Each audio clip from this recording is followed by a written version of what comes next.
I have to work out and eat healthy. And as you can see, like I go on my hiatus where I go without meat, or I just go with just fish, and that makes it easier for me to be smaller too and lose weight. So I'll just do that.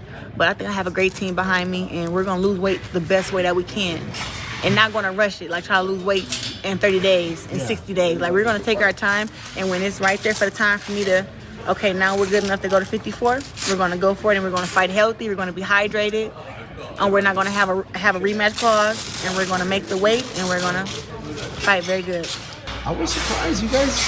Future fight. I was not expecting that, because I don't know, when I think athletes being cool or being friends, I don't expect them to fight later on. I mean, I used to have that same mindset. Yeah. Until I think Alicia called me out first, and that was somebody who I was friends with. Yeah, that's right. Yeah. And when she did that, you know, at first I heard my feelings and stuff. I'm like, where the fuck did that come from? I thought we were like cool, you know.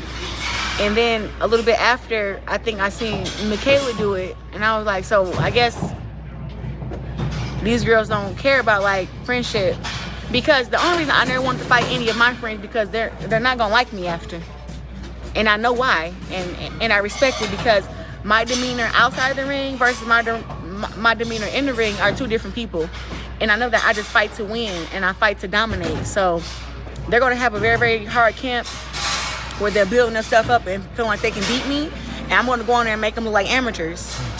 And then after that, we gotta see how can we coexist. And a lot of people don't wanna coexist with me. Like, so far, only one woman has been able to coexist with me after beating them, or two. Because I went to take a urine test after I got my results back, and I was like, yo, just to see if it was true. Like, do I really have marijuana in my system? Because if I do, how the hell did that happen? Yeah. And then I went to take a urine test, and it came back negative. So I was like, yeah, it wasn't even there. So now we have to combat it. How does that even happen in a government agency? That's crazy. You know, it was just so much. And my lawyer did all his research and sent them paperwork. And, you know, it could have came from the secondhand smoke, or it could have came from when I put my mouth swab on the towel, because the mouth swab broke in half. So it could have came from that too, because after we put it in the towel, we took it out and put it in a container, which it should never went in the towel in the first place. It should have went straight from my mouth to the container and, you know, sealed it. But that didn't happen. So I think that's what happened. But like I said, it was a false test. I'm happy everything got overturned.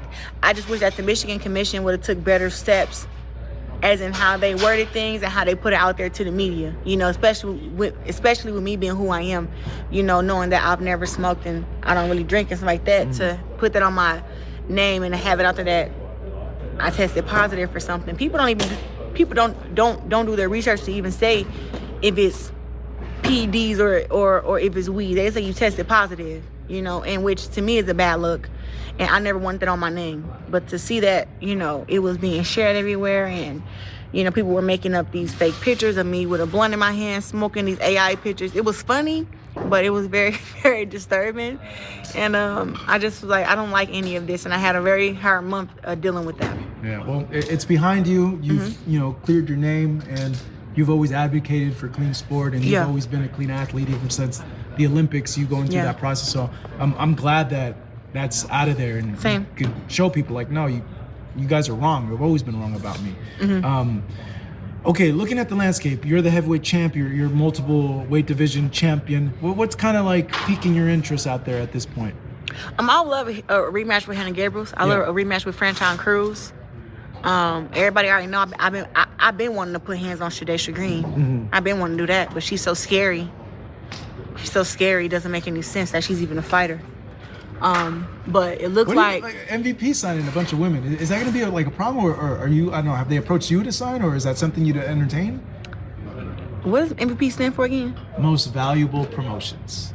I'm the most victorious person. Okay? So I'm not going to sign to MVP. Yeah. I have huge opportunities on my end that I can do, and it's not nothing against them. It's just not my cup of tea. That's it. You know, Jake Paul don't like me. I don't like him. He doesn't ever give me my props. He's never given me my props since he came in the game. He tried to steal my name and give it to Amanda Serrano when I built the name up. I am the name. I have the accolades for it. He tried to come and just give her my shit and just say, like, forget me. I don't matter. She's the GWOAT. She's the real GWOAT. And I just found it very disrespectful. You know, when I already had shared the title with her willingly already because she fought at the smaller weight classes. But I just feel like I could never work with people like that who do stuff like that. So no. How do you see the third fight? Do you think a third fight is even needed between them? Yeah, I mean, we all like trilogies. Yeah. I mean, it'd be great if it was 1-1, but... Well, that's why I mentioned that. It's 2-0. Yeah. Listen, this is my only thing, right? Amanda feels she won the first 2 fights. So what does that mean? That means she's not going to change up anything for the trilogy, or she doesn't feel like she needs to. Me, if the judges gave somebody a fight over me twice, I would say, okay, evidently they're seeing something that me and my team are not seeing. So we need somebody who sees what the judges saw to help me.